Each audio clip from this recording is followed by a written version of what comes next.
Welcome back to the Bearded Console Gamer, and today I'll be taking you through all of the highlights from episode 4 of the Cyberpunk Night City Wire. This time around, we were treated to an in-depth look at some of the futuristic cars and motorbikes that you'll be stealing or possibly buying during your time in Night City, along with some of the insane fashion styles that are sure to assault your eyeballs as you explore the dystopian futuristic world. If you like the video, please remember to like and subscribe, as I'll be bringing you plenty of Cyberpunk 2077 content in the final sprint towards launch and after, when we finally get to delve into the grimy neon world of Night City. And it's a setting that just demands to be explored. Every alley in the gorgeous, sprawling metropolis looks to be beautifully crafted, and the barren, dusty expanse of the Badlands just seems to call out to the player, begging them to grab their gun and their sense of adventure and just live that nomad life. Of course, to do that, you're gonna need to get yourself a ride. According to the latest episode of the Night City Wire, there are 5 main categories of vehicle on offer in Night City. Those being economy, executive, heavy duty, sport, and finally, the hypercar.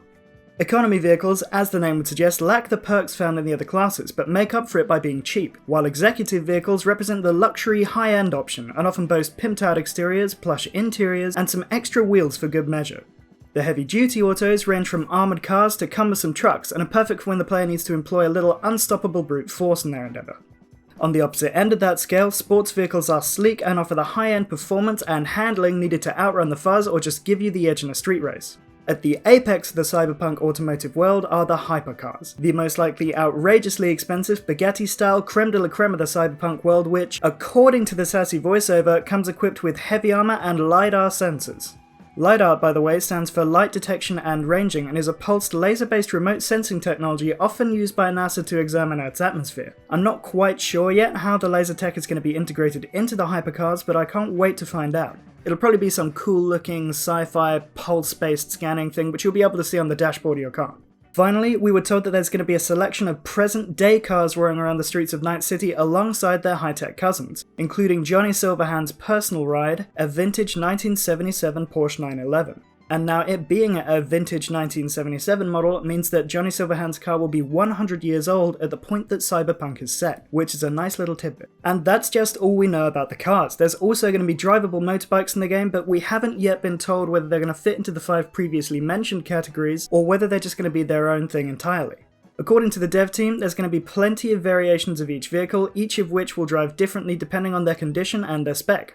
So yeah, you're going to see shiny new factory versions of cars roaming the streets of Night City, but you'll also come across iterations of the same car carrying jury-rigged modifications and in varying states of disrepair.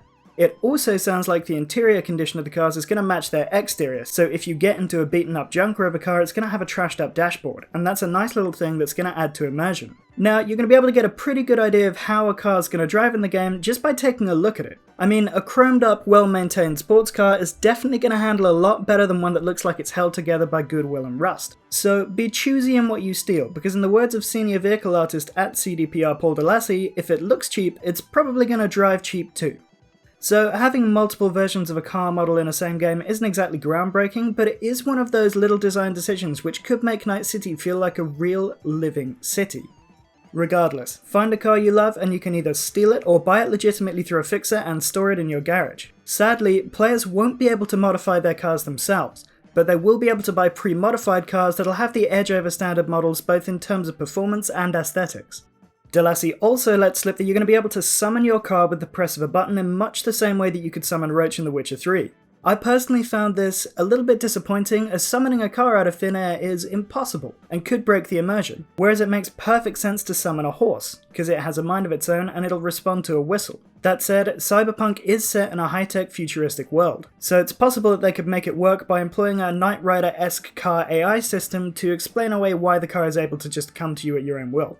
Also highlighted in the latest Night City Wire is the fact that you are going to be able to take your chosen steed and participate in races throughout the open game world, which is great for me because I'm definitely choosing the Nomad aka Fast and Furious life path, and street races are kind of a thing in that franchise.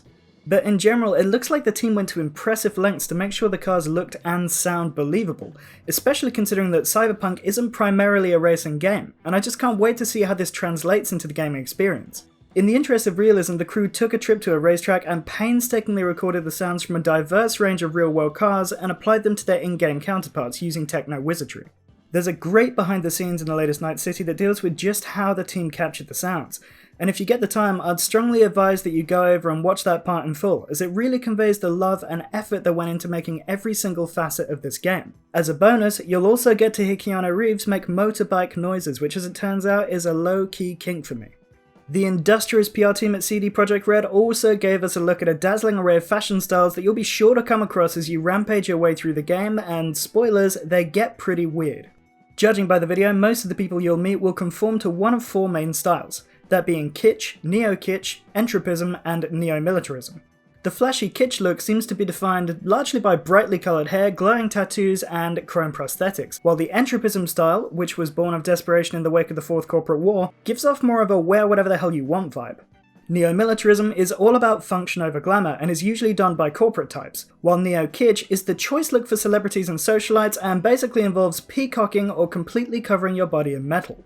Again, a massive amount of thought and attention has clearly gone into designing each of these styles, and I love that each of them is going to apply to a different strata of society in the game. This little move could again help the city feel more organic and believable, because you'll likely pass through well-heeled blocks of the city where corps are dressed in neo-military clothes and then roll out into the Badlands where the people are following entropism. On a side note, we also got a CG look at a diner where V may be able to go and meet a fixer to get upgrades and other goodies, but I'm not really sure of the significance of the scene beyond that. Let me know in the comments if there's anything from Cyberpunk lore that I'm missing here. I mean, this could be a rich scene full of head nods to people who are deep into the lore already. But we also got told that Cyberpunk 2077 will launch on Stadia on November 19th, and that pre-orders are now open. So, I don't know, that's great news for the 5 guys who are really looking forward to playing this game on Stadia. And that's all the highlights from episode 4 of the Night City Wire. It's been a long, winding, delay-filled road from Cyberpunk's initial teaser all the way back in 2012 to the announcement that the game had finally gone gold in October this year. But we've made it through the wilderness and we're just weeks away from forging our own path through Night City. If you enjoyed the video, be sure to like and subscribe and hit the notifications bell to stay tuned for upcoming content, including my coverage of episode 5 of the Night City Wire, which will be dropping early next month.